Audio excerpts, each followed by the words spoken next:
السلام عليكم ورحمة الله وبركاته. بسم الله الرحمن الرحيم. الحمد لله رب العالمين. اللهم صل على محمد وعلى آل محمد كما صليت على إبراهيم وعلى آل إبراهيم إنك حميد مجيد. اللهم بارك على محمد وعلى آل محمد كما باركت على إبراهيم وعلى آل إبراهيم إنك حميد مجيد. ബഹുമാന്യരായ സഹോദരങ്ങളെ, റഹ്മാനായ റബ്ബ് സുബ്ഹാനഹു വ തആലയുടെ നിയമ നിർദ്ദേശങ്ങൾ കഴിവിൻ്റെ പരമാവധി ജീവിതത്തിൽ പാലിക്കാൻ ശ്രമിച്ചുകൊണ്ട് തഖ്വയോടെ ജീവിക്കണേ എന്ന് ഒരിക്കൽ കൂടെ ഈ വേദിയിൽ ആവർത്തിച്ച് ഓർമ്മപ്പെടുത്തുകയാണ്. അല്ലാഹു സുബ്ഹാനഹു വ തആല നമുക്കെല്ലാം അതിന് തൗഫീഖ് പ്രദാനം ചെയ്യുമാറാവട്ടെ. ബഹുമാന്യനായ അബ്ദുൽ മാലിക് സലഫി ഇവിടെ 10 കാര്യങ്ങൾ എണ്ണി പറഞ്ഞുകൊണ്ടാണ് റഹ്മാനായ റബ്ബിൽ അല്ലാഹു അല്ലാത്തവരെ പങ്കു ചേർക്കുന്ന പ്രവണത ഇന്ന് സമൂഹത്തിൽ ഉണ്ട് എന്നുള്ളത് സംശയമില്ലാത്ത വിധം വ്യക്തമാക്കിയത്. യഥാർത്ഥത്തിൽ മുസ്ലിം ലോകത്ത് തർക്കമുണ്ടാവേണ്ടതില്ലാത്ത ഒരു വിഷയത്തിലാണ് ഇന്ന് ഇത്തരമൊരു തർക്കം ചില ഉസ്താദുമാർ ഉണ്ടാക്കിയെടുത്തിരിക്കുന്നത്. ലോകം നിയന്ത്രിക്കുന്നത് അല്ലാഹു തആലയാണ് എന്ന് ഏതെങ്കിലും ഒരു മുസ്ലിം സംശയിക്കുമോ, തർക്കിക്കുമോ? ഇനി മുസ്ലിമീങ്ങൾ മാത്രമല്ല, അല്ലാത്ത ഇതര ജാതി മതസ്ഥര് പോലും അവരോടും ചോദിച്ചു നോക്കുക, ആരാണ് ജഗന്നിയന്താവ്?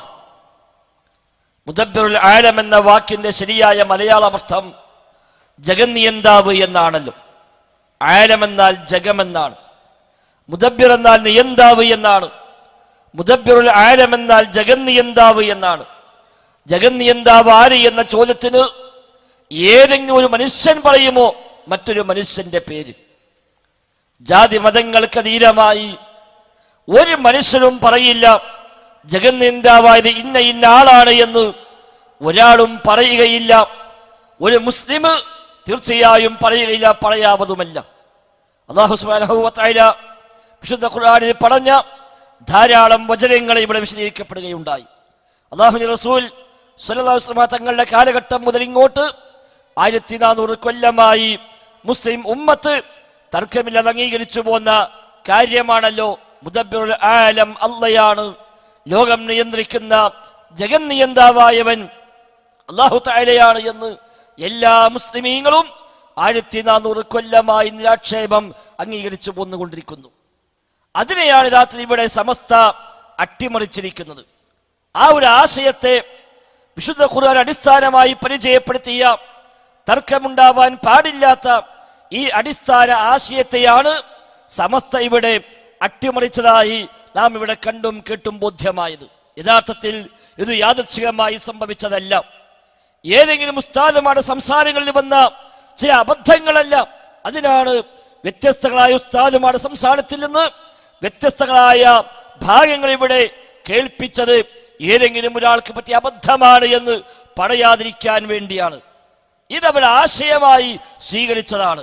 നോട്ടീസുകളിൽ പല ഉസ്താദുമാരും ഇന്ന് വിഷയം നൽകുന്നത് തന്നെ ലോകം നിയന്ത്രിക്കുന്ന ഷെയ്ഖുൽ മശായിഖായ ഷെയ്ഖ് മടവൂർ എന്ന പേരിലാണ്. പല ആളുകളുടെയും പ്രഭാഷണ പോസ്റ്ററുകളിൽ വിഷയം പോലും നൽകുന്നത്. മുദബ്ബിറുൽ ആലം അല്ലാഹു തആലയാണ് എന്ന് പറയേണ്ട സ്ഥാനത്ത് മുദബ്ബിറുൽ ആലം CM മടവൂരാണെന്ന് പറയുന്ന, അതല്ലെങ്കിൽ മുഹീദ്ദീൻ ഷെയ്ഖാണ് എന്ന് പറയുന്ന, റിഫായി ഷെയ്ഖാണ് എന്ന് പറയുന്ന വ്യത്യസ്തങ്ങളായ മഹാന്മാരും അല്ലാത്തതുമായ ആളുകളെ പേരിലേക്ക് അതിനെ ചാർത്തിപ്പറയുന്ന അവസ്ഥയിലേക്ക് ഇന്ന് സമൂഹം എത്തി. എങ്ങനെയാണ് ഇതെത്തിയത്? ഇത് യാദൃച്ഛികമായി ഉണ്ടായതല്ല, ഒരു സുപ്രഭാതത്തിൽ സംഭവിച്ചതല്ല. ഇത് മെല്ലെ മെല്ലെ മെല്ലെ മെല്ലെ മാറി മാറി വന്ന് ഇന്ന് ഈ ഏറ്റവും വലിയ ചളിക്കുഴിയിലേക്ക് എത്തിപ്പെട്ടുവെന്നാണ് വസ്തുത. പഴയ കാലത്തൊക്കെ ആളുകൾ പറയാറുള്ളത്, ഞങ്ങളാരും മഹാന്മാരോട് തേടുന്നില്ല, ഞങ്ങളാരും മഹാന്മാരോട് നിൽക്കുന്നവരെ ചോദിക്കുന്നില്ല, പ്രാർത്ഥിക്കുന്നില്ല, ഹക്ക് ജാഹ് ബർക്കത്ത് കൊണ്ട് തവസ്സുലാക്കുക മാത്രമാണ് ചെയ്യുക എന്നാണ് പഴയ കാലങ്ങളിൽ സാധാരണക്കാരൊക്കെ പറയാറുണ്ടായിരുന്നത്. സാധാരണക്കാർ മാത്രമല്ല, ഉസ്താദുമാര് പോലും ആദ്യകാലത്ത് പറയുകയും എഴുതുകയും ചെയ്തത് അല്ലാഹു അല്ലാത്തവരോട്, ഒരു വലിയനോട്, ഒരു മഹാനോട് ഞാൻ പ്രാർത്ഥിക്കുന്നുവെന്ന് ഒരു മുസ്ലിമും പറയുകയില്ല. അങ്ങനെ പറയാൻ പാടുമില്ല എന്ന് എഴുതി വെച്ചത് സമസ്തയുടെ ആദ്യകാല സെക്രട്ടറിയാണ്. സമസ്തയുടെ ആദ്യകാല സെക്രട്ടറിയായിരുന്ന റഷീദുദ്ദീൻ മൂസ മുസ്ലിയാർ അൽ ഖൗലു സദീദ് ഫീ റദ്ദി അത്തൗഹീദ് എന്ന പുസ്തകത്തിന് അദ്ദേഹം എഴുതി വെച്ചത് ഒരു മഹാനോട്, ഒരു നബിയോട്, ഒരു വലിയനോട് ഞാൻ പ്രാർത്ഥിക്കുന്നുവെന്ന് ഒരു മുസ്ലിമും പറയുകയില്ല, അങ്ങനെ പറയാൻ പാടുമില്ല എന്നാണ്. അന്ന് അതായിരുന്നു ആശയം. നേരെ മറിച്ച് ഹക്ക് ജാഹ് ബർക്കത്ത് കൊണ്ട് മഹാന്മാരുടെ ഇടയാളന്മാരാക്കി അള്ളാഹിനോട് ഇടതേടുക മാത്രമാണ്, തവസ്സുലാക്കുക മാത്രമാണ് ഞങ്ങൾ ചെയ്യുന്നത് എന്നായിരുന്നു അന്നത്തെ വാദം. പിന്നെ അതിൽ നിന്ന് മെല്ലെ മെല്ലെ മാറി വന്ന് ഇന്ന് നാം ഈ കേട്ട അവസ്ഥയിലേക്കാണ് അവസാനം എത്തിപ്പെട്ടത്. സ്വയം കഴിവുണ്ട് എന്ന വിശ്വാസമില്ലെങ്കിൽ, അള്ളാഹു കൊടുത്ത കഴിവിൽ നിന്ന് സഹായിക്കുമെന്നാണ് വിശ്വാസമെങ്കിൽ, ലോകത്തിന്റെ ഖാലിഖാണ്, ലോകത്തിന്റെ റാസിഖാണ്, എല്ലാം നിയന്ത്രിക്കുന്നവരാണ് എന്ന വിശ്വാസമില്ലെങ്കിൽ പിന്നെ എന്തുമാകാം, അതിനൊന്നും യാതൊരു പ്രശ്നവുമില്ല എന്ന ഇസ്ലാമിനന്യമായ തലതിരിഞ്ഞ ആശയത്തെ ഇവിടെ പ്രചരിപ്പിക്കാൻ ശ്രമിച്ചു. അവിടെയാണ് അടിസ്ഥാനത്തിൽ തെറ്റിയത്. സ്വയം കഴിവുണ്ട് എന്ന് വിശ്വസിച്ചാലേ ശിർക്കാവുകയുള്ളൂ. ആ വിശ്വാസമില്ലെങ്കിൽ ആരോട് തേടിയാലും ശരി, ആരെ ആശ്രയിച്ചാലും ശരി, ആരെക്കുറിച്ച് എന്തൊക്കെ വിശ്വസിച്ചാലും ശരി, അവർ ലോകം മുഴുവനും നിയന്ത്രിക്കുമെന്ന് അവരെക്കുറിച്ച് പറഞ്ഞാലും ശരി, അതൊന്നും പ്രശ്നമില്ല, അതൊന്നും ഒരു നിലക്കും ശിർക്കാകുന്ന കാര്യമല്ല എന്നാണ് ഇവിടെ സമസ്ത ഔദ്യോഗികമായി പഠിപ്പിച്ചത്. ശിർക്കിന് അവർ പുതിയ ചില വിശദീകരണങ്ങൾ കൊണ്ടുവന്നു. വിശുദ്ധ ഖുർആൻ പറഞ്ഞതല്ലാത്ത, നബിതങ്ങൾ പഠിപ്പിച്ചതല്ലാത്ത, അഹ്ലുസുന്നയുടെ പണ്ഡിതന്മാർ സ്വീകരിച്ച് പഠിപ്പിച്ചു പോകുന്നതല്ലാത്ത പുതിയ ചില ആശയങ്ങളെ ഷിയാക്കൾ പരിചയപ്പെടുത്തിയതിന് ത്വരീഖത്തിലൂടെ, തസവുഫിലൂടെ അത് ഏറ്റെടുത്ത് നമ്മുടെ നാട്ടിൽ സമസ്തക്കാര് ആ പുതിയ ചില വ്യാഖ്യാനങ്ങൾ കൊണ്ടുവന്നു ശിർക്കിന്. ഖുർആനിന്റെയും ഹദീസിന്റെയും അടിസ്ഥാനത്തിൽ ശിർക്ക് എന്ന് പറഞ്ഞാൽ റഹ്മാനായ റബ്ബിന് അവകാശപ്പെട്ട വല്ലതും റബ്ബല്ലാത്തവർക്ക് വകവെച്ചു കൊടുക്കുക എന്നാണ്. അള്ളാഹ്ക്ക് മാത്രം അവകാശപ്പെട്ടത് അല്ലാത്തവർക്ക് വകവെച്ചു കൊടുത്താൽ അതിന്റെ പേരാ ശിർക്ക്. അതൊരു നാമമായാലും ശരി, ഒരു വിശേഷണമായാലും ശരി, ഒരു പ്രവൃത്തിയായാലും ശരി, അതെല്ലാം ശിർക്കാണെന്നാ പഠിപ്പിക്കപ്പെട്ടത്. അള്ളാഹുവിന്റെ നാമം റബ്ബല്ലാത്തവർ വകവെച്ചു കൊടുത്താൽ ശിർക്കായി എന്നാണ് ഖുർആനിന്റെയും ഹദീസിന്റെയും അധ്യാപനം. റബ്ബിന്റെ വിശേഷണം, അവന്റെ പ്രവൃത്തികൾ, അള്ളാഹ്ക്ക് മാത്രം പ്രത്യേകമായ എന്തെങ്കിലും ഒന്ന് അള്ളാഹു അല്ലാത്ത ആർക്ക് വകവെച്ചു കൊടുത്താലും അതിനെ ശിർക്കെന്ന് ഇസ്ലാം പരിചയപ്പെടുത്തി. നബിയോട് ഒരാൾ വന്ന് പറയുന്നു, റസൂലേ മാഷാ അല്ലാഹു വശിഅ്ത യാ റസൂലല്ലാഹ്, അല്ലാഹുവിന്റെ റസൂലേ അള്ളാഹുവും താങ്കളും ഉദ്ദേശിച്ചതാ സംഭവിക്കുക. അള്ളയും റസൂലും ഉദ്ദേശിച്ചാൽ അത് സംഭവിക്കുമെന്ന് പറയുമ്പോൾ നബി തങ്ങളുടെ തിരിച്ചുള്ള ചോദ്യം, നീ എന്നെ അള്ളാഹിനോട് പങ്കു ചേർക്കുകയാണോ, അള്ളാഹിനെ തുല്യമാക്കുകയാണോ എന്നാണ് നബി തങ്ങളുടെ ചോദ്യം. ഒറ്റ വാക്കാണ്, എന്താ? മാഷാ അല്ലാഹു വശിഅ്ത.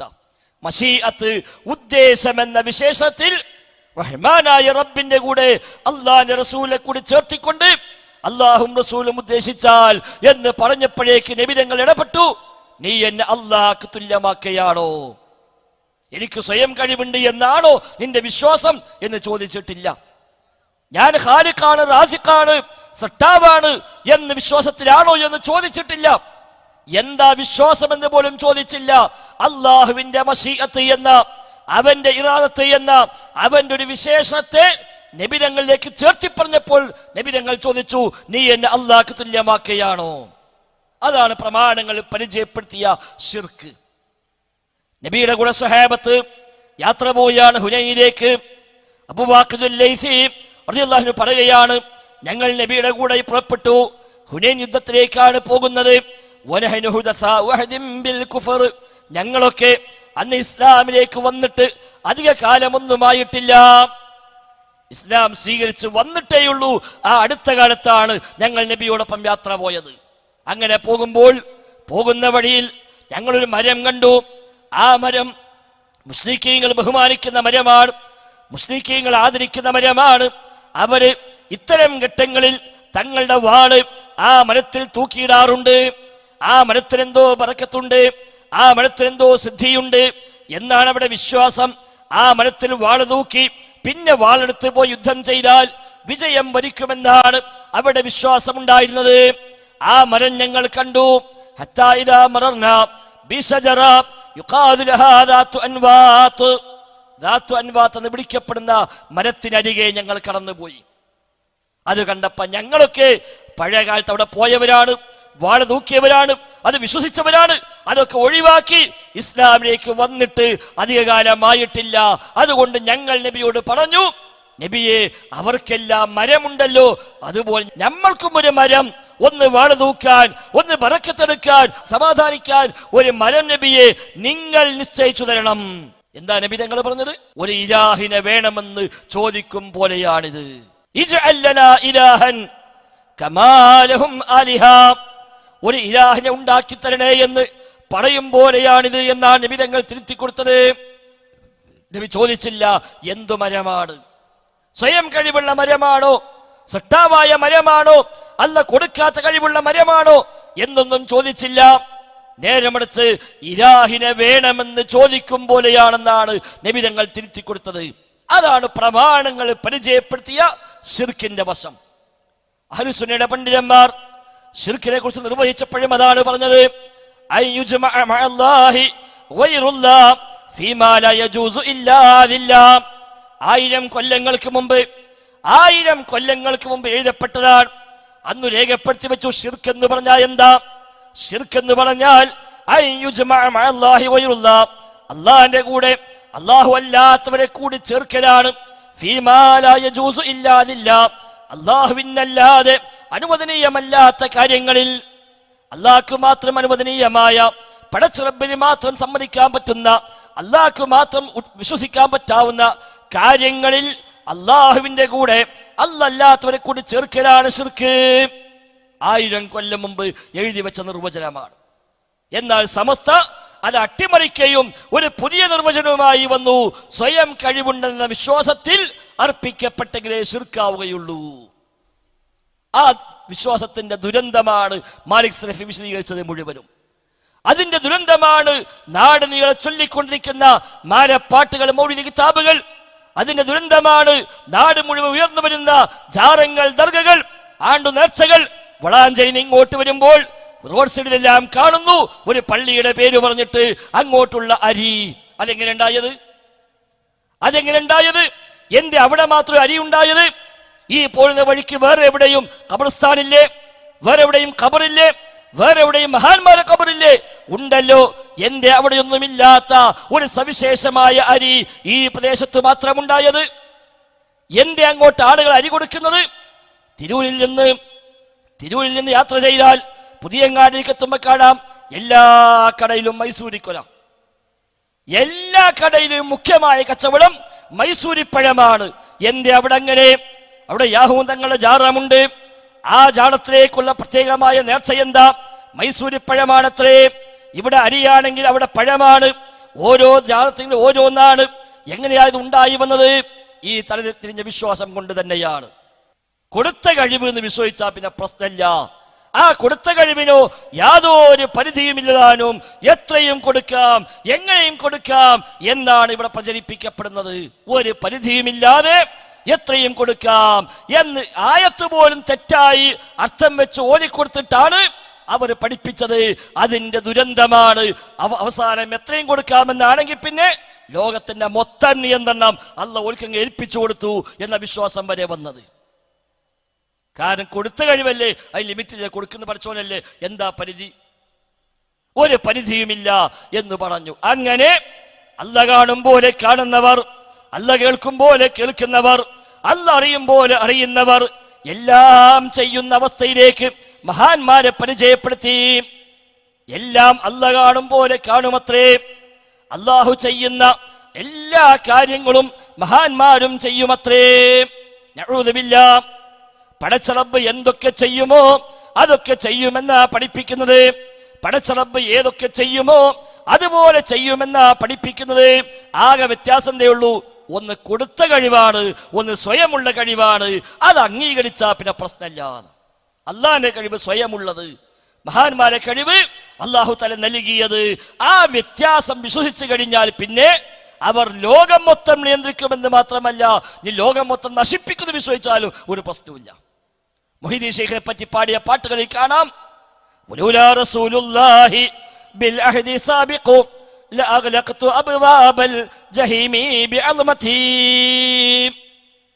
എന്റെ മഹത്വം ഉപയോഗിച്ചുകൊണ്ട് എനിക്ക് വേണമെങ്കിൽ നരകത്തിന്റെ കവാടങ്ങൾ കൊട്ടിയടച്ച് പോരാൻ പറ്റും. പക്ഷേ അല്ലാഹുവിന്റെ റസൂൽ ഇവിടെ വന്ന് പറഞ്ഞു പോയില്ലേ നരകമുണ്ട് എന്ന്.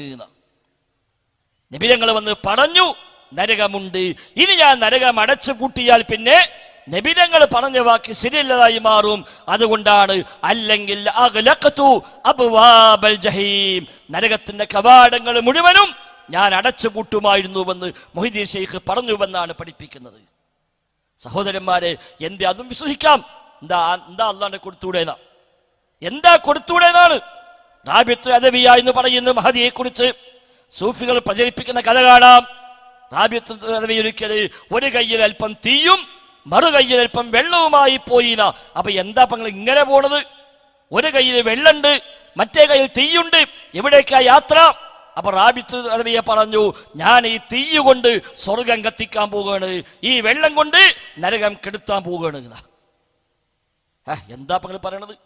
ഒന്നല്ല, ആളുകളൊക്കെ ഇബാദത്തെടുക്കുന്നത് സ്വർഗത്തിന് വേണ്ടിയാണ്, നരകത്തിനെ പേടിച്ചിട്ടാണ്, അള്ളാഹിനെ പേടിച്ചിട്ടല്ല.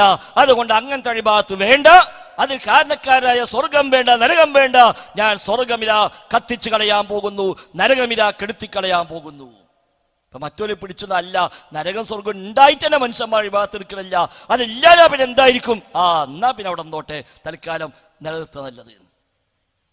ഇത് സൂഫികൾ വിശ്വസിക്കുന്ന പ്രചരിപ്പിക്കുന്ന കഥയാണ്. അപ്പൊ എന്ത് കഴിവുമാകാം, എങ്ങനെയുമാകാം, പടച്ച റബ്ബ് എന്തൊക്കെ ചെയ്യുമോ അതെല്ലാം ചെയ്യുന്നിടത്തേക്ക് ഔലിയാക്കന്മാരെ കൊണ്ടുപോയി എത്തിച്ചത് അവര് പറഞ്ഞ ഈ തെറ്റായ അടിസ്ഥാനമാണ്. ഇന്ന് അതാണ് വിവാദമായി മാറിയത്. ആ അടിസ്ഥാനം ഇവിടെ പച്ചയ്ക്ക് പറയാൻ ചില ആളുകൾ വന്നപ്പോൾ, എന്തും പറയാൻ ധൈര്യമുള്ള ചില ആളുകൾ സമസ്ത എന്ന ചട്ടക്കൂടിൽ നിന്ന് പുറത്തേക്കിറങ്ങി സ്വതന്ത്രമായ വേദി കിട്ടിയപ്പോൾ അവർ എന്തും പറയാൻ തുടങ്ങി. സമസ്തയുടെ ആശയത്തിൽ നിന്നുകൊണ്ട് തന്നെ അവരെല്ലാം വിളിച്ചു പറഞ്ഞപ്പോ സാധാരണക്കാർ ചോദിക്കാൻ തുടങ്ങി, അല്ല ഇത് പറയാൻ പറ്റുമോ, ഇത് ശരിയാണോ, ഇത് വിശ്വസിക്കാമോ എന്ന ചോദ്യങ്ങൾ വന്നപ്പോഴാണ് ഇപ്പൊ സമസ്ത ഇതുമായി ബന്ധപ്പെട്ട വിവാദങ്ങൾ ഉണ്ടായത്. അല്ലെങ്കിലോ ഇതില്ലെങ്കിലോ ഈ പോക്ക് അങ്ങനെ പോയിക്കൊണ്ടിരിക്കും. ഇതേ വിശ്വാസം മാലപ്പാട്ടിലുണ്ട്, ഇതേ വിശ്വാസം മൗലിദിലുണ്ട്, ഇതേ വിശ്വാസം ജാറങ്ങളിലുണ്ട്, ഇതേ വിശ്വാസം സമസ്ത ഔദ്യോഗികമായി പഠിപ്പിക്കുന്നുണ്ട്. പക്ഷേ പലപ്പോഴും അത് ശ്രദ്ധിക്കപ്പെടുന്നില്ല.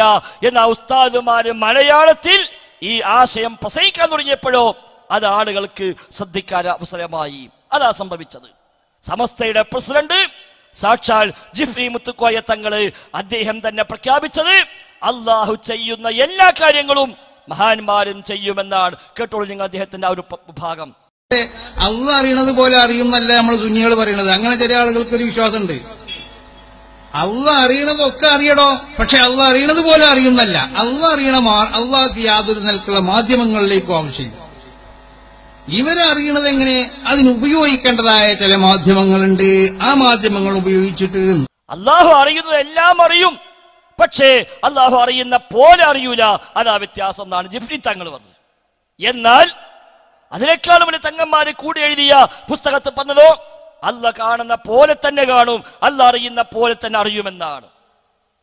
ഇത്തങ്ങള് പറയാ അല്ല കാണും പോലെ കാണൂല, എന്നല്ല കാണുന്നതെല്ലാം കാണും.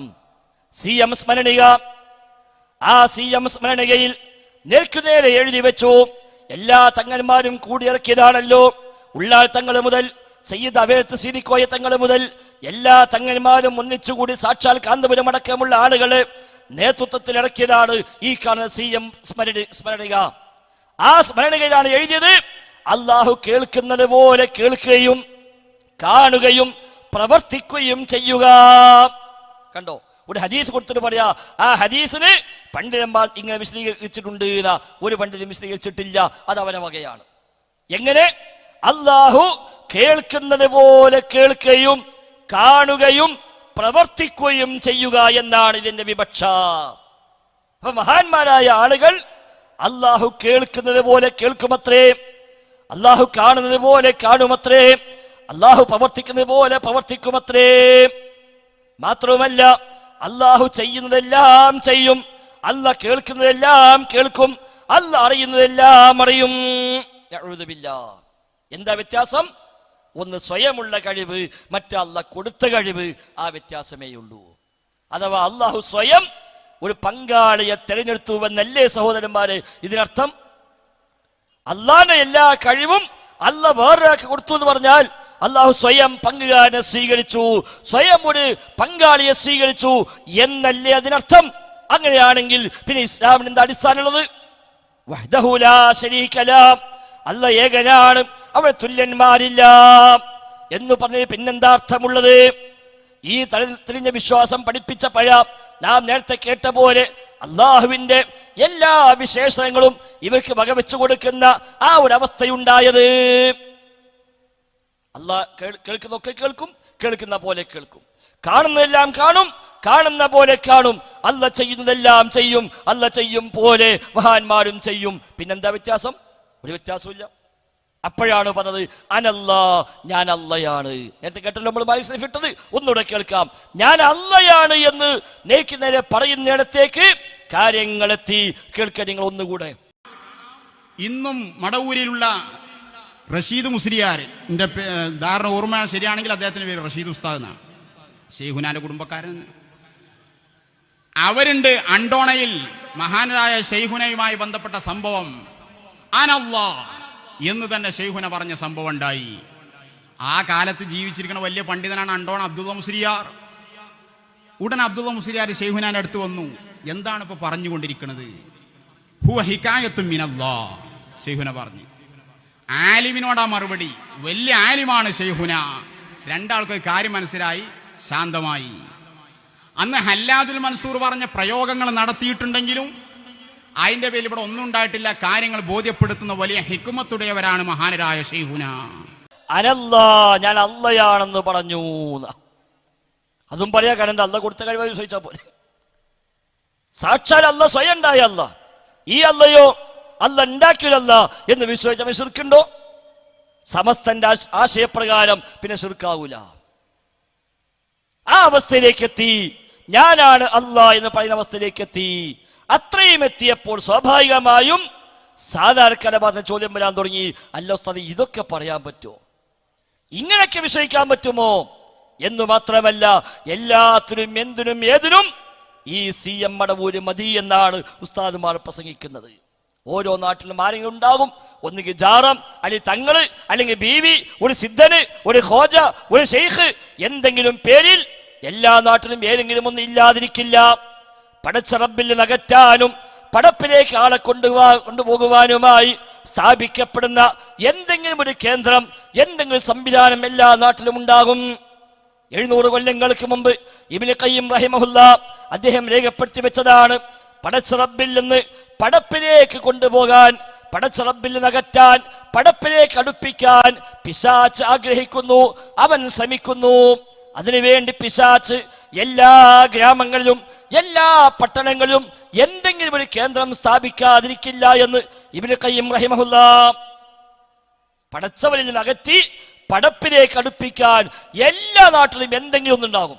ഒന്നുകിൽ ഒരു തങ്ങള്, അപ്പൊ എന്ത് അസുഖം വന്നാലും അവിടെ ചെല്ലാം. ഒരു ബീവി, എന്തു പ്രശ്നം വന്നാലും അവിടെ ചെല്ലാം.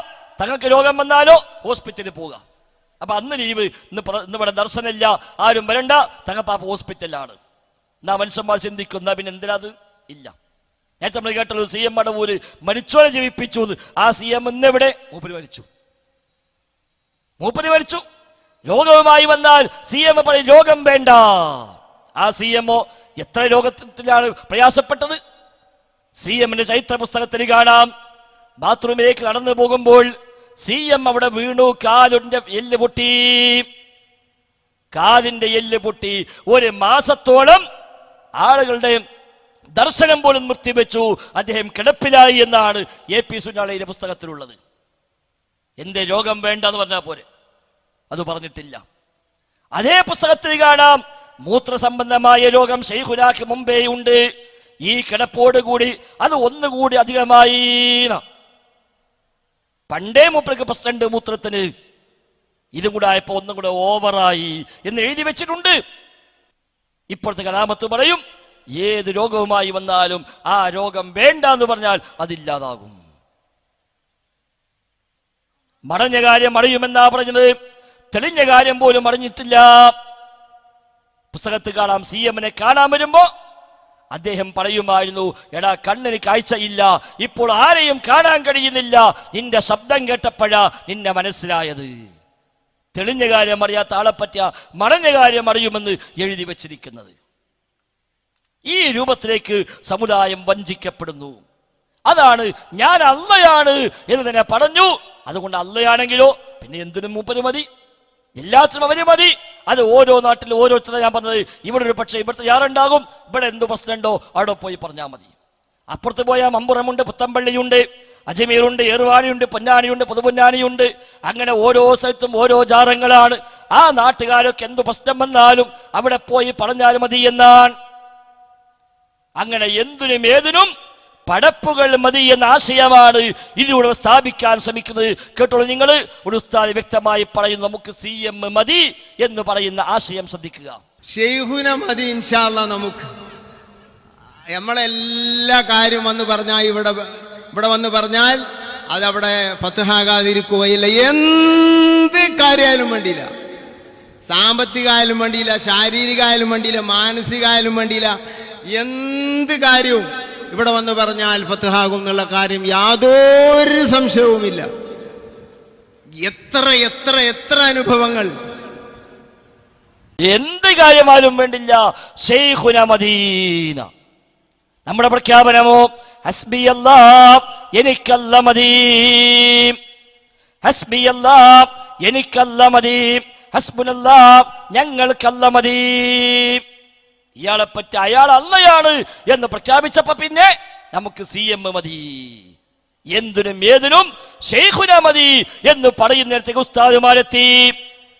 ഈ ഉസ്താദ് ഇപ്പൊ കഴിഞ്ഞ ആഴ്ച പ്രസംഗിച്ചപ്പോ ആ പ്രസംഗത്ത് പറയുന്നുണ്ട്, എനിക്കൊരു മാസമായിട്ട് വല്ലാത്ത കൊരയും ജലദോഷമൊക്കെ ഉണ്ട്, നിങ്ങളൊക്കെ ധോരിക്കണം, ഒരുപാട് ചെയ്തു നോക്കിയും പല ഡോക്ടർമാരെയും കണ്ടുനോക്കി ഒരാക്കൂല്ലാതാ. ഇന്ത്യ ഒന്നാണ് പോയാൽ പോലെ മടവൂർക്ക് എന്തിയെന്നങ്ങ് വിളിച്ചാ പോലെ.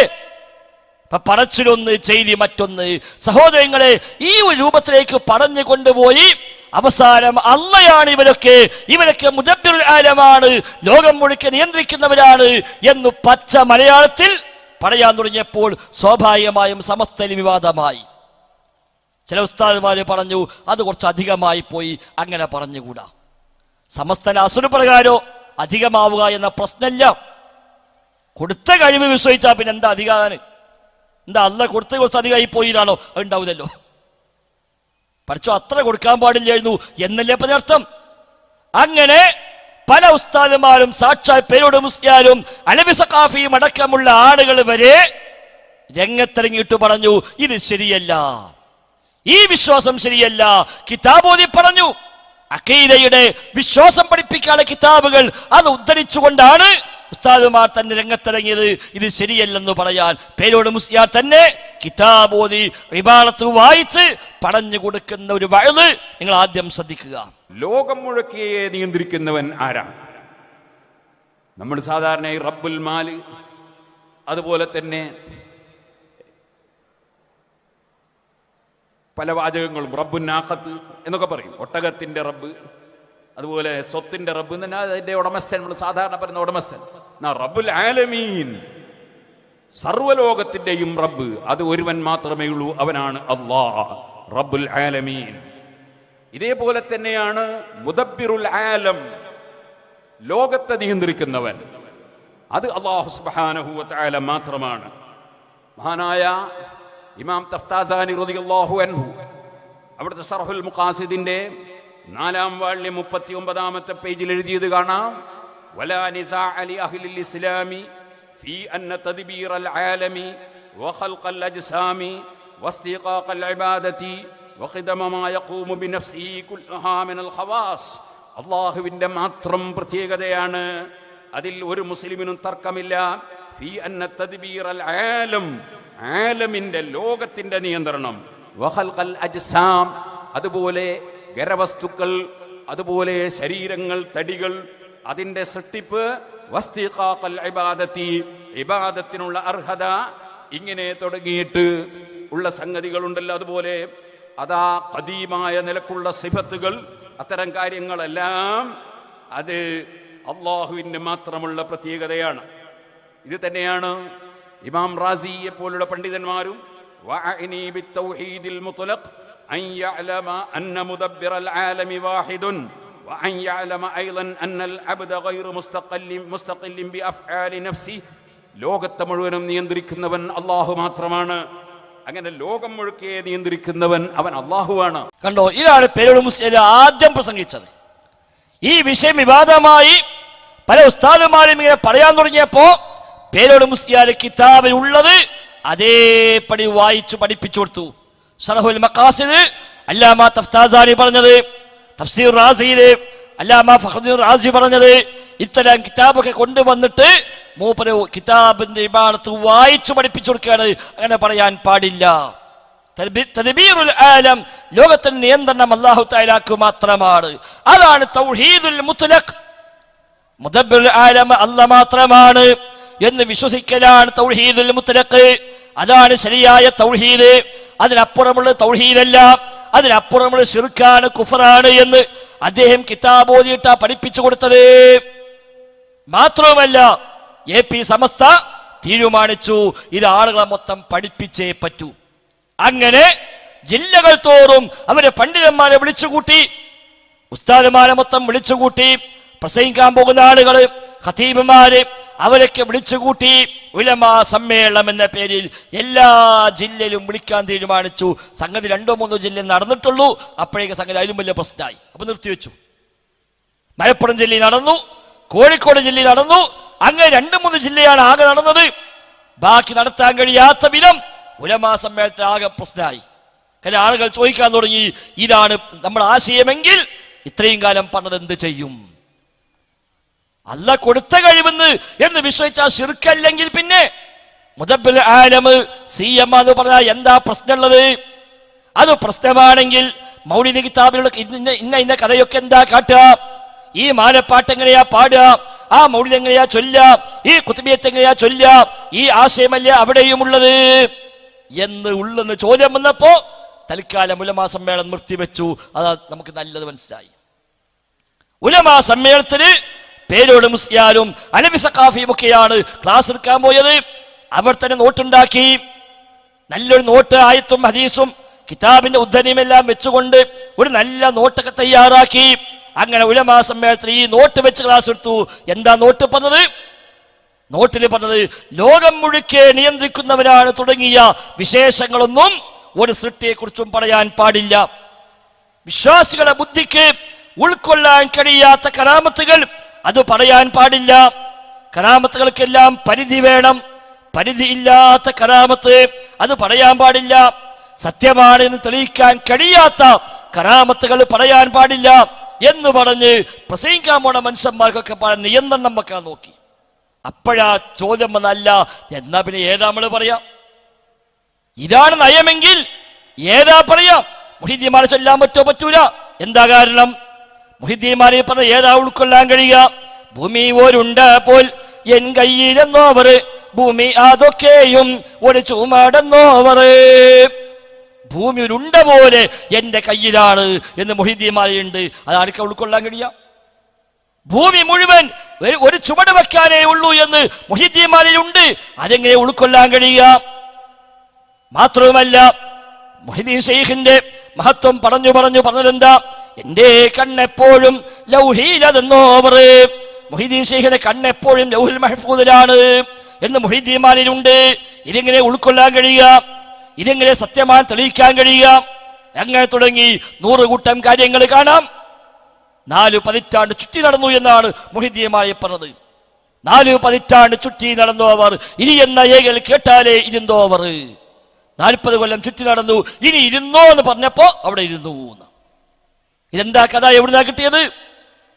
മാത്രവുമല്ല ഒരു ചൊൽമുതലായി 3 ആണ്ട് കാത്തോവർ, ഒരു കാമൽ നിന്നിട്ട് ഒരു ഖത്തം തീർത്തോവർ. ഒരു കാമൽ നിന്നിട്ട് ഒരു ഖത്തം തീർത്തു എന്നാണ്. ഒറ്റക്കാലിൽ നിന്ന് മുഹീദ്ദീൻ ശൈഖ് ഒരു ഖത്തം പോലെ തീർത്തു. മുഹീദ്ദീന്മാരെ പറഞ്ഞാണ്. ഒരു ചൊല്ല് മുതലായി 3 കൊല്ലം കാത്തു നിന്നു. 2 കറാമത്ത് അവിടെ ഒറ്റക്കാലിൽ നിന്നുകൊണ്ട് ഒരു ഖത്തം ഓതി തീർത്തു. അപ്പൊ എന്തിനാപ്പത്? അത് ചോദ്യമില്ല. 2 കാലുള്ള മനുഷ്യൻ എന്തിനാ ഒറ്റക്കാലം നിൽക്കുന്നത്? ഖുർആൻ ഓതി തീർക്കാൻ പ്രത്യേകിച്ച് വല്ല കൂലിയുണ്ടോ?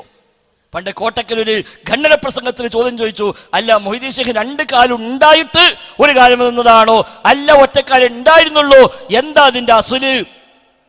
അതിന് മറുപടി പറയാൻ വന്ന മുസ്ലിയാർ പറഞ്ഞു, എന്റെ വാപ്പാക്കാണ് ഒരു കാര്യം. അതാ മറുപടി.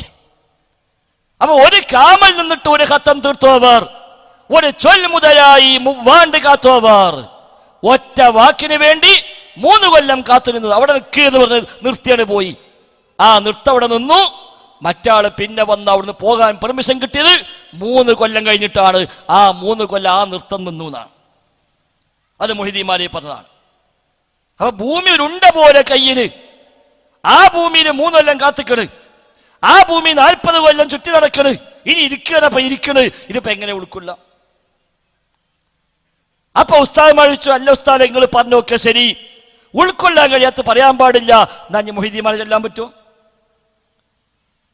സത്യമായി തെളിയിക്കാൻ കഴിയാത്ത പറയാൻ പാടില്ല, എന്നാ ഖുതുബിയെ ചൊല്ലാൻ പറ്റുമോ? റിഫാഴിമാരെ പറ്റുമോ? റിഫാഴിമാരെ പറഞ്ഞ എന്താണ്? റിഫാഴി ശൈഖ് കഅബ തവാഫ് ചെയ്യാൻ വന്നപ്പോ പാട്ടുപാടി വന്നു എന്നാണ്. പാട്ടുപാടി ചെണ്ട മുട്ടിക്കൊണ്ട് വന്നു. മക്കക്കാട് തടുത്തു, പറ്റൂല. റിഫാഴി ശൈഖ് എന്താ പറഞ്ഞു? ശരി, എനിക്ക് തവാഫ് ചെയ്യാൻ പറ്റൂലെങ്കിൽ കഅബനെ തവാഫ് ചെയ്തോട്ടെ എന്നാ. ചെണ്ടമുട്ടി പാട്ടുപാടി തവാഫ് ചെയ്യാൻ സമ്മതമില്ലേ? എങ്കിൽ വേണ്ട, ഞാൻ ഇവിടെ നിൽക്ക, കഅബനെ ചുറ്റിക്കോട്ടെ. അങ്ങനെ കഅബ തവാഫ് ചെയ്തു എന്നല്ലേ റിഫാഴിമാരുള്ളത്? മുസ്തഫ ഫൈസി പറയട്ടെ, ആ കഥ ഒന്ന് അദ്ദേഹം വിവരിക്കും. റിഫാഴി ശൈഖ് റളിയല്ലാഹു തആല അൻഹു തന്റെ ഖലീഫമാരുമായി തന്റെ ശിഷ്യന്മാരുമായി കഅബ തവാഫ് ചെയ്യാൻ വേണ്ടി വന്നു. ആ തവാഫ് ചെയ്യാൻ വന്നപ്പോ അദ്ദേഹം ദഫടിച്ചുകൊണ്ട് അവർ സലാത്തും ദിക്റും ചൊല്ലിയിട്ടാ വന്നത്. അപ്പൊ മക്കക്കാർ പറഞ്ഞു, ഇത് വേണ്ട, ഇത് പറ്റില്ല ഇവിടെ. അപ്പൊ അദ്ദേഹം പറഞ്ഞു, ശരി, എനിക്ക് എന്റെ ദഫിന്, എനിക്കും എന്റെ ദഫിനും ഈ കഅബയെ ചുറ്റാൻ അധികാരമില്ല, നിങ്ങൾ അവകാശം തരുന്നില്ല എങ്കിൽ ആ കഅബ ഇങ്ങോട്ട് ചുറ്റിക്കൊള്ളട്ടെ. മുന്നം തുടി മുട്ടി കഅബയിലെത്തിയേ മക്കികളും പിരി വേണ്ടെന്ന് ചൊന്നോവര്. ഉടനെ റിഫായിയാൾ മതിലിൽ കുളത്തിയാർ, അപ്പോഴേ കഅബത്തെ വഫന്ന് ചൊന്നോവര്. കഅബ ഇളകിത്തിരിയുന്ന നേരത്ത് ഒളിവർ റിഫായി എന്നല്ല വിളിച്ചോര്.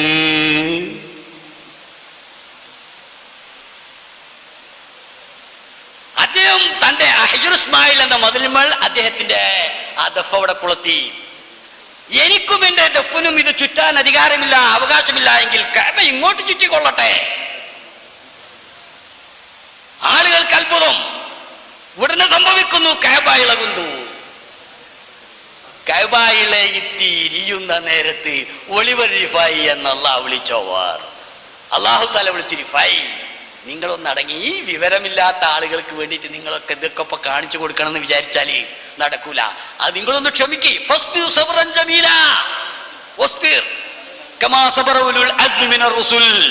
അപ്പൊ കണ്ടങ്ങള് റിഫായിക്ക് ഭയങ്കര ചൂടാ, അടങ്ങുന്നില്ല.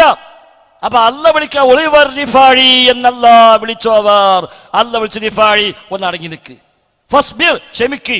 ഇതൊക്കെ വിവരമില്ലാത്ത മനുഷ്യന്മാരെ, ജാഹിലീങ്ങളാ, ഓരോ പലതും പറയും. സാരല്ല, വിഷയാക്കണ്ട, നിങ്ങൾ അടങ്ങിക്ക്. പക്ഷെ അല്ല വിളിച്ചിട്ടും റിഫായി ശൈഖ് ഒതുങ്ങിയില്ലാന്നാണ്. റിഫായി ശൈഖ് ഒതുങ്ങിയില്ല. അടുത്ത വരി എന്താ? റിഫായി ശൈഖ് അള്ളാന്റെ വിളി ഒതുങ്ങാത്തത് കൊണ്ട് മലക്കളൊക്കെ പടയിളകി.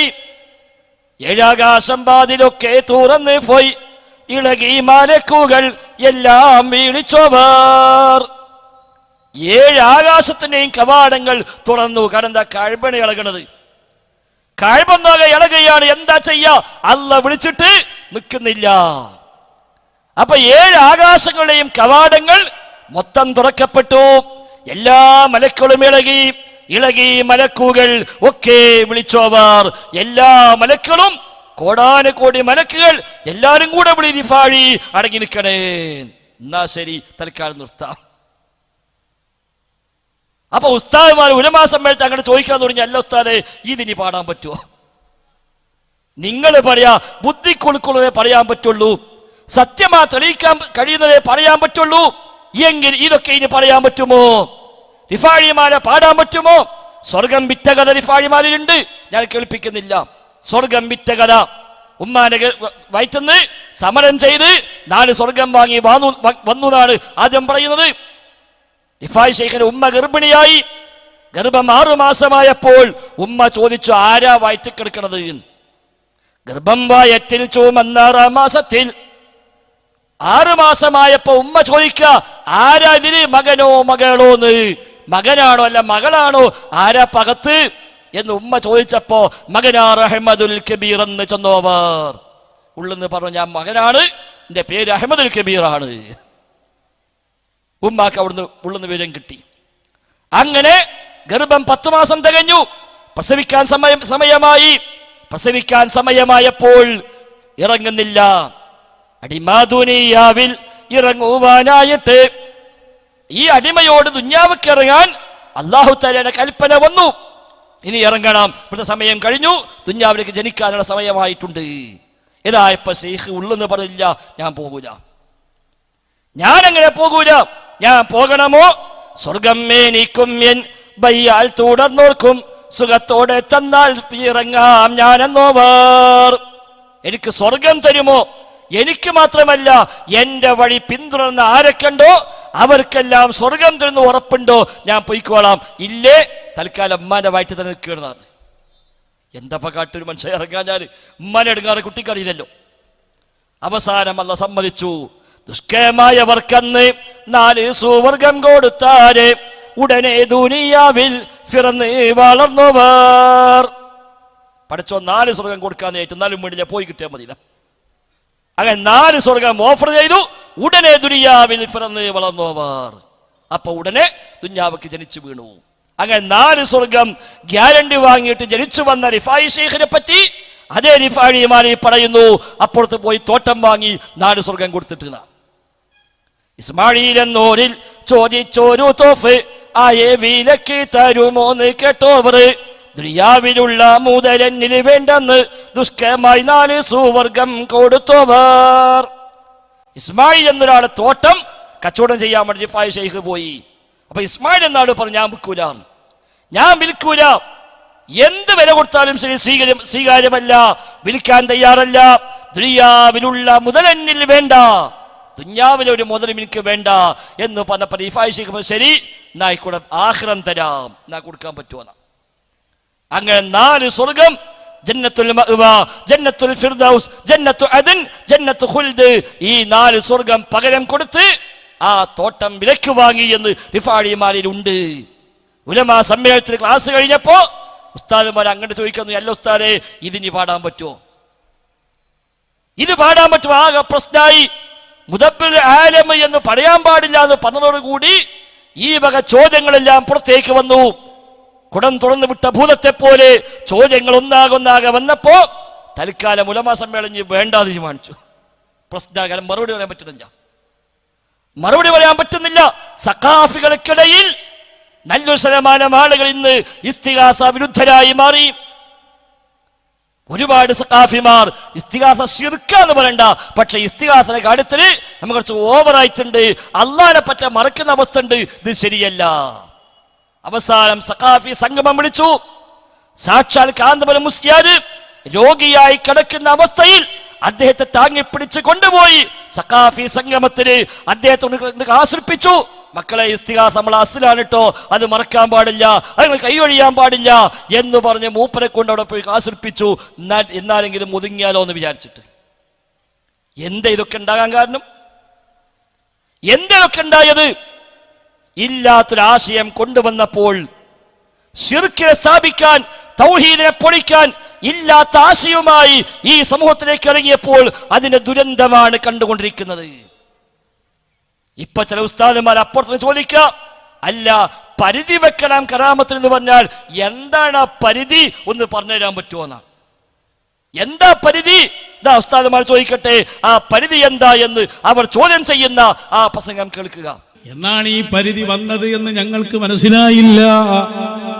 ചെറിയ കുട്ടിയായ കാലം മുതൽ നമ്മൾ പഠിച്ചതല്ലേ, ഇന്നല്ലാഹ യർസുഖു മൻ യശാ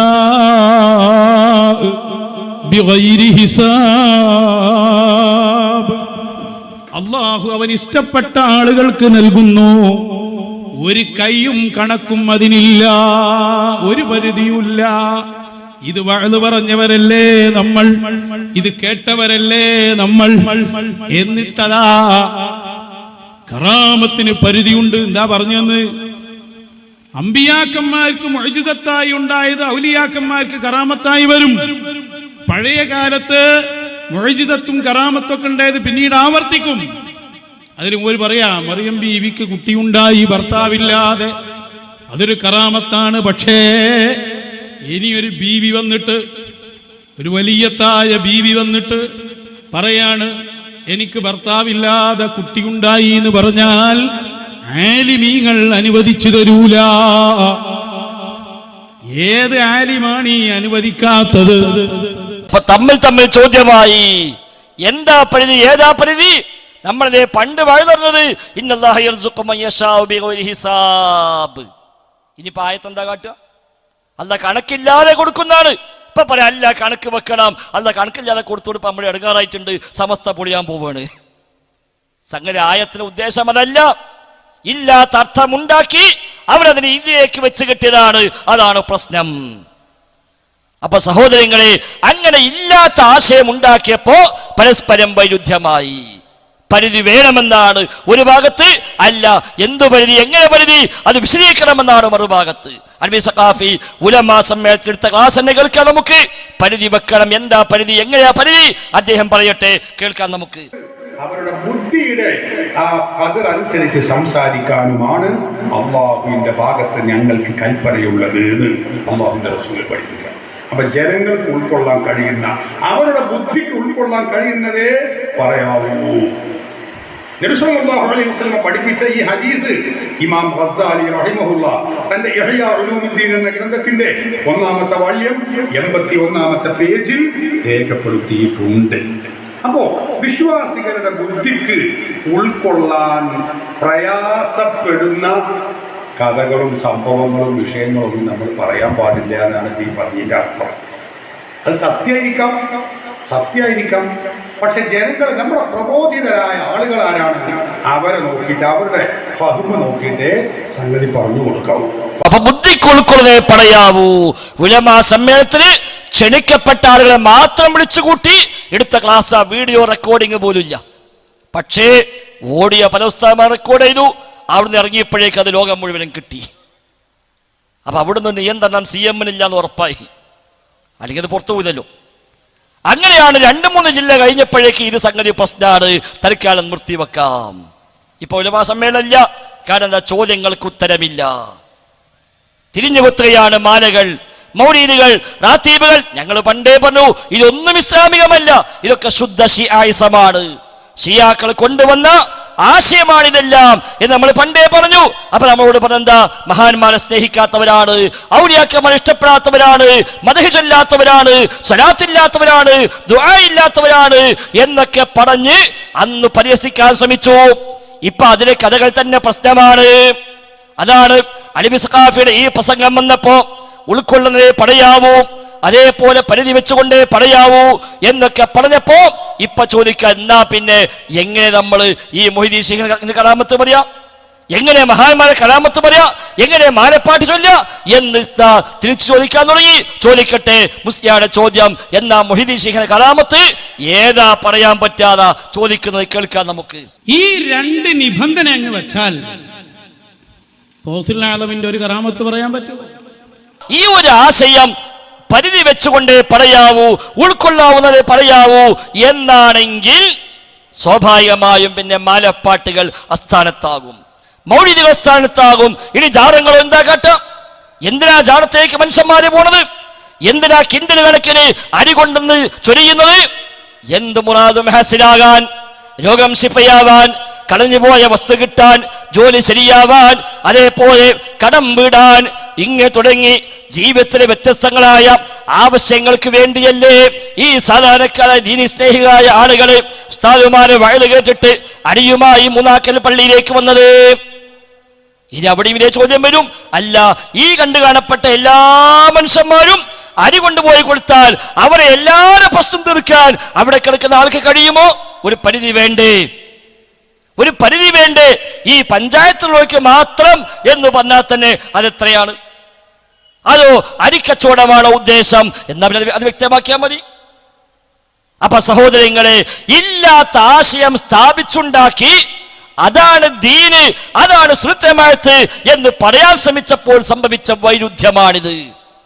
ഒറ്റ പരിഹാരമേ ഉള്ളൂ. അല്ലാഹും റസൂലും എന്താണോ തൗഹീദായി പരിചയപ്പെടുത്തിയത്, എന്താണോ ശിർക്കായി പരിചയപ്പെടുത്തിയത്, എന്താണോ ദീനായി പഠിപ്പിച്ചത്, അത് സ്വീകരിക്കല്ലാതെ വേറെ മാർഗമില്ല. ആ മതത്തിൽ മതവാണിഭങ്ങളില്ല, കച്ചവടങ്ങളില്ല. ഖബർ വരുമാന മാർഗമല്ല, മഹാന്മാർ വരുമാന മാർഗമല്ല, മദഹ് വരുമാന മാർഗമല്ല, ദീന് കച്ചവട വസ്തുവല്ല. ഇന്നോ അതെല്ലാം കച്ചവട വസ്തുവായി മാറി. അവസാനം ഇതെല്ലാം വിവാദമായി ബഹളമായി വന്നപ്പോ സാക്ഷാൽ പേരോട് മുസ്ലിയാരടക്കം ഇപ്പൊ മാറ്റിപ്പടയേണ്ടി വന്നു. നേരത്തെ മുമ്പ് പറഞ്ഞല്ലോ, നമ്മൾ കേട്ടു, കിതാബ് വായിച്ചുകൊണ്ട് പറഞ്ഞത് ലോകം മൊത്തം നിയന്ത്രിക്കുക അല്ലാഹു മാത്രമാണ്, അത് വേറെ ആർക്കുമില്ല. ഇപ്പൊ പ്രശ്നമായി, പേരോട് ഉസ്താദ് അപ്പതാണ് പ്രശ്നം, അത് തിരുത്തിയേ പറ്റൂ. അപ്പൊ അവസാനം മൂപ്പരിപ്പ് ഇങ്ങനെ ഉരുട്ടി പെരട്ടി അദ്ദേഹം ഇങ്ങനെ ഇപ്പൊ പുതിയ ഒന്ന് രണ്ട് പ്രസംഗം നടത്തിയപ്പോ പറഞ്ഞെന്താണ്, അങ്ങനെ അല്ല നിയന്ത്രിക്കുന്നു പറഞ്ഞാലും അല്ലാത്തോലും നിയന്ത്രിക്കും, അതിന് പ്രശ്നമൊന്നുമില്ല. അവർ നിയന്ത്രിക്കുന്നു പറഞ്ഞാലും പഠിച്ചോന്നെ നിയന്ത്രിക്കുന്നത്, അല്ലാഹ് നിയന്ത്രണം പുറത്തൊന്നുമല്ല എന്നൊക്കെ പറഞ്ഞ് മൂപ്പരിങ്ങനെ ഒപ്പിച്ചുണ്ടാക്കാനാണ് ഇപ്പൊ അവസാനം 1-2 ആഴ്ചയായിട്ട് ശ്രമിച്ചുകൊണ്ടിരിക്കുന്നത്.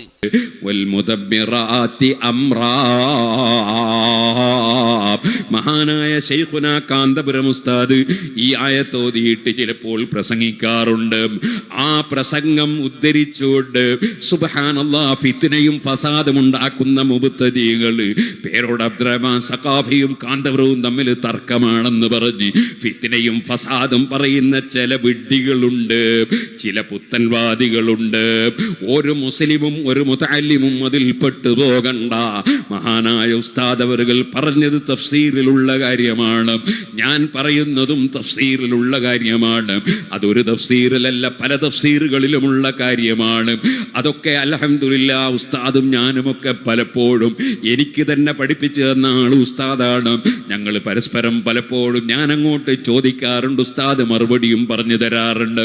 സഹോദരന്മാരെ, ഈ ഒരു ദുർഗതി വരേണ്ട കാര്യമുണ്ടോ? ഈ വിവാദത്തിൽ നിൽക്കേണ്ട കാര്യമുണ്ടോ? അതുകൊണ്ട് മുസ്ലിമീങ്ങളോട് പറയാനുള്ളത്, ഇതെല്ലാം തിരിച്ചറിഞ്ഞ് അല്ലാഹു തആല പഠിപ്പിച്ച ദീനേതാണോ, നബിതങ്ങൾ പഠിപ്പിച്ച ദീനേതാണോ, ആ ദീന് സ്വീകരിക്കാൻ, അത് ഉൾക്കൊള്ളാൻ നമ്മൾ തയ്യാറാവുകയല്ലാതെ വേറെ മാർഗമേതുമില്ല. ബാക്കിയൊക്കെ ഒഴിവാക്കുക. അല്ലാഹുവിന്റെ കിതാബിലേക്ക് മടങ്ങുക, റസൂലിന്റെ സുന്നത്തിലേക്ക് മടങ്ങുക. അത് രണ്ടും പ്രകാരം സ്വീകരിച്ച് ജീവിച്ചാൽ അവനാണ് അഹ്ലുസുന്ന വൽ ജമാഅ. അല്ലെങ്കിലോ ശുദ്ധ ശിയായിസമാണ്. ഷിയാക്കൾ ലോകത്ത് ഈ ആശയം ആദ്യമായി കൊണ്ടുവന്നവർ. ആ ഷിയാക്കളിൽ നിന്ന് ത്വരീഖത്തുകാർ, സൂഫികൾ ഏറ്റെടുത്തു. ആ സൂഫികളിൽ നിന്ന് സമസ്ത ഏറ്റെടുത്തു. അങ്ങനെയാണ് നമ്മുടെ നാട്ടില് ഈ ആശയമെല്ലാം പ്രചരിച്ചത്. അല്ലാതെ നബിതങ്ങളിൽ നിന്ന് താവഴിയായി പോന്നതല്ല. ഷിയാക്കളാണ് കൊടുത്ത കഴിവെന്ന് ചോദിച്ചാൽ ശിർക്കല്ല എന്ന വാദം ആദ്യമായി കൊണ്ടുവന്നത് ഷിയാക്കളായിരുന്നു. അത് പിന്നെ ത്വരീഖത്തുകാരാണ് ഏറ്റത്. ആ ത്വരീഖത്തുകളെ, സൂഫിസത്തെ സമസ്ത ചേർത്ത് പിടിച്ചപ്പോഴാണ് സമസ്തയിലേക്ക് ഈ ആശയം കടന്നു വന്നത്, അല്ലാതെ ഖുർആനിൽ നിന്നല്ല, ഹദീസിൽ നിന്നല്ല. മാലയും മൗലിദും റാത്തീബൊക്കെ അറബിയിലായതുകൊണ്ട് ആൾക്ക് മനസ്സിലായിരുന്നില്ല. ഇന്ന് മലയാളത്തിൽ അതേ ആശയം ഉസ്താദ് പ്രസംഗിക്കുകയും സോഷ്യൽ മീഡിയ യുഗമായതുകൊണ്ട് എല്ലാവരുടെയും കൈകളിലേക്ക് അത് ലഭിക്കുകയും ചെയ്തപ്പോ സ്വാഭാവികമായും ആളുകളെ ചോദ്യം വന്നു, ഇതെങ്ങനെ അംഗീകരിക്കാൻ പറ്റും? അപ്പോഴാണ് പരസ്പരം ഏറ്റുമുട്ടുന്ന വിഷയമുണ്ടായത്. ഒരു സഹോദരങ്ങളെ, നമ്മുടെ ആവശ്യം പരലോകമാണ്, സ്വർഗമാണ്, നരകമോചനമാണ്. അതിന് ഈ തെറ്റായ ശിർക്കിന്റെ വഴിയുടെ പോയാൽ, ജാറങ്ങളുടെ പിന്നാലെ പോയാൽ, അതേപോലെ റബ്ബല്ലാത്തവരെ റബ്ബിന്റെ സ്ഥാനത്തേക്ക് ഉയർത്തി അതിന്റെ പിന്നാലെ പോയാൽ അവർ രോഗം മാറ്റുമെന്ന്, അവർ മുറാദ് ഹാസിലാക്കുമെന്ന്, അവിടെ പോയി നേർച്ച നേർന്നാൽ, അവിടെ പോയി ജാറം മൂടിയാൽ, അവിടേക്ക് പണമറിഞ്ഞാൽ, അതുകൊണ്ടൊക്കെ ജീവിതത്തിന്റെ എല്ലാ മുറാദും ഹാസിലാകുമെന്ന് വിശ്വസിക്കുന്നുവെങ്കിൽ ഈമാൻ നഷ്ടപ്പെടുമെന്നത് നാം തിരിച്ചറിയുക. അതല്ല നേർച്ചകൾ, അതിനല്ല ഖബറുകൾ, ഖബർ എന്തിനാ? മരിക്കുമെന്ന ഓർമ്മയുണ്ടാവാനാണ്. ഖബർ സിയാറത്ത് എന്തിനാ? മരണം ഓർക്കാനാണ്. രോഗം മാറാനല്ല ഖബർ സിയാറത്ത്, മുറാദ് ഹാസിലാവാനല്ല ഖബർ സിയാറത്ത്. അതൊക്കെ കച്ചവടമാണ്. പല കച്ചവട തന്ത്രങ്ങളും മെനയും അതിന് പെട്ട ഒന്ന് മാത്രമാണ്. ജാറങ്ങൾക്ക് നീച്ചുള്ള കച്ചവടങ്ങൾ, ജാറം മൂടൽ കച്ചവടമാണ്, നേർച്ചകൾ കച്ചവടമാണ്, ആണ്ടുനേർച്ചകൾ കച്ചവടമാണ്. അവിടേക്ക് എന്തൊക്കെ ഏതൊക്കെ നേർച്ചയായി കാണിക്കയായി സമർപ്പിക്കപ്പെടുന്നുവോ അതെല്ലാം ചില കച്ചവട തന്ത്രങ്ങൾ മാത്രമാണ്. നമ്മുടെ മതം കച്ചവട ചരക്കാക്കാൻ സമ്മതിച്ചുകൂടാ. അല്ലാഹു തആല പഠിപ്പിച്ച, അവന്റെ റസൂല് പഠിപ്പിച്ച, വിശുദ്ധ ഖുർആനിൽ വന്ന, ഹദീസിൽ വന്ന അധ്യാപനം എന്താണോ, സ്വഹാബിമാർ എങ്ങനെയാണോ മതം സ്വീകരിച്ചത്, താബിഈകൾ എങ്ങനെയാണോ മതം സ്വീകരിച്ചത്, ആ ഒരു നിലയ്ക്ക് തന്നെ സ്വീകരിക്കാൻ നാം തയ്യാറാവുക. അതുകൊണ്ട് മാത്രമേ രക്ഷയുള്ളൂ. അല്ലെങ്കിൽ മരിക്കാൻ സമയത്ത് വിലപിക്കേണ്ടി വരും, ഖബറിൽ കിടന്ന് വിലപിക്കേണ്ടി വരും, മഹ്ശറിൽ വിലപിക്കേണ്ടി വരും. അവസാനം ഭയാനകമായ നരകാഗ്നിയിൽ ആളിക്കത്തിക്കപ്പെടുന്ന വല്ലാത്ത ഭാഗ്യം കെട്ട അവസ്ഥയിലേക്ക് നമ്മളെ കഥപതിക്കേണ്ടി വരും. പടച്ച റബ്ബ് കാത്ത് രക്ഷിക്കുമാറാവട്ടെ. ആ വിലാപം കൊണ്ട് കാര്യമില്ല. റബ്ബി ലൗലാ അഖർതനി ഇലാ അജലിൻ ഖരീബ്, പടച്ചോനെ ഒരല്പസമയം കൂടി നീട്ടിത്തരാമോ റബ്ബേ, ഞാൻ നന്നായിക്കൊള്ളാം, സ്വാലിഹായ അമൽ ചെയ്തു കൊള്ളാം എന്നൊക്കെ വിലാപമുണ്ടെന്നല്ല പറയുന്നു. പക്ഷേ ആ വിലാപം കൊണ്ട് കാര്യമില്ല. കല്ലാ ഇന്നഹാ കലിമ ഹുവ ഖായിലുഹാ, അതൊരു വാക്ക് മാത്രമാണ്. അവനങ്ങനെ പറഞ്ഞുകൊണ്ടിരിക്കുമെന്നല്ലാതെ സ്വീകരിക്കപ്പെടുന്ന പ്രശ്നമില്ല. അതുകൊണ്ട് ആ ഒരു ഹതഭാഗ്യവാന്മാരായി നമ്മൾ മാറാൻ പാടില്ല. നമുക്ക് സ്വർഗം കിട്ടിയേ പറ്റൂ, നരകം സഹിക്കാൻ കഴിയില്ല. അംബിയാഇന്റെ കൂടെ, ഔലിയാഇന്റെ കൂടെ, സിദ്ദീഖീങ്ങളുടെ കൂടെ, ശുഹദാഇന്റെ കൂടെ, സ്വാലിഹീങ്ങളുടെ കൂടെ സ്വർഗത്തിലേക്ക് എത്തണം, ഫിർദൗസിലേക്ക് എത്തണം. അതിന് നാം ആത്മാർത്ഥമായി ആഗ്രഹിക്കുക, ആത്മാർത്ഥമായി പ്രാർത്ഥിക്കുക. അല്ലാഹു തആല നമുക്കെല്ലാം അതിനുള്ള തൗഫീഖ് നൽകി അനുഗ്രഹിക്കുമാറാവട്ടെ.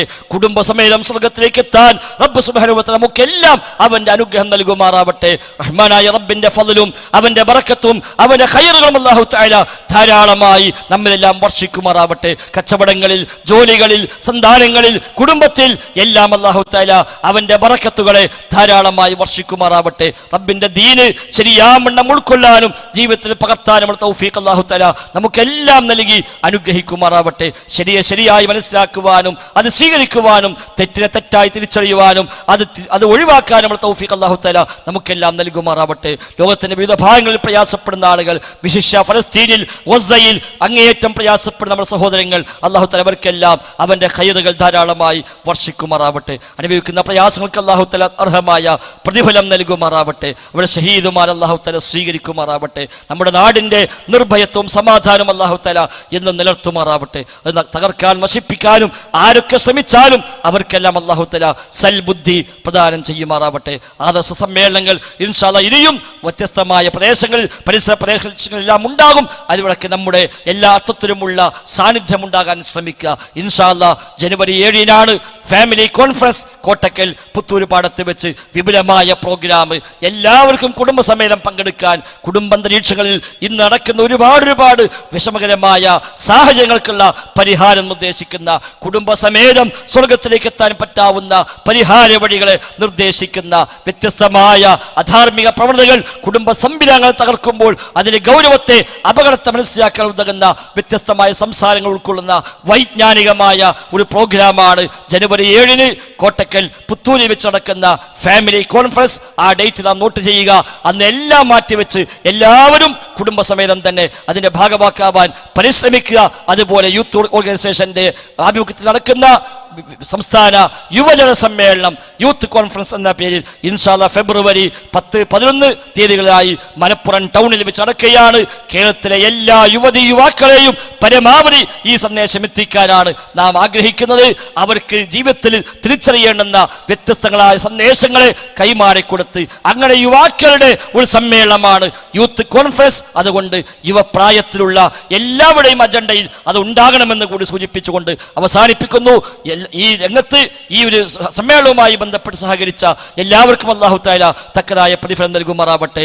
ഈ സ്ഥലം അനുവദിച്ചു തന്ന ഇതിന്റെ ആളുകൾ, ഇതിന്റെ ശരിയായ ഉടമ, അദ്ദേഹം മരണപ്പെട്ടുവെന്ന് ഞാൻ മനസ്സിലാക്കുന്നത്. അല്ലാഹു തആല അവർക്ക് മഗ്ഫിറത്തും റഹ്മത്തും നൽകി അനുഗ്രഹിക്കുമാറാവട്ടെ. അവിടെ അവകാശികൾ ഈ സ്ഥലം തന്നു, അൽഹംദുലില്ലാ. അവർക്ക് വലിയ പ്രതിഫലാർഹമായ ഒരു ഭാഗമായി റബ്ബ് സുബ്ഹാനഹു വ തആല ഇതിനെ സ്വീകരിക്കുമാറാവട്ടെ. അല്ലാഹുവിന്റെ ദീനു പറയാൻ, കിതാബും സുന്നത്തും പ്രചരിപ്പിക്കാൻ തങ്ങളുടെ സ്ഥലം ഉപയോഗപ്പെടുത്തിയതിനുള്ള പരിപൂർണമായ പ്രതിഫലം അല്ലാഹു തആല നൽകി അനുഗ്രഹിക്കും. അനുഗ്രഹിക്കുമാറാവട്ടെ. ബാറക്കല്ലാഹു ഫീനാ ജമീഅ. അസ്സലാമു അലൈക്കും വറഹ്മത്തുള്ളാഹി വബറകാതുഹു.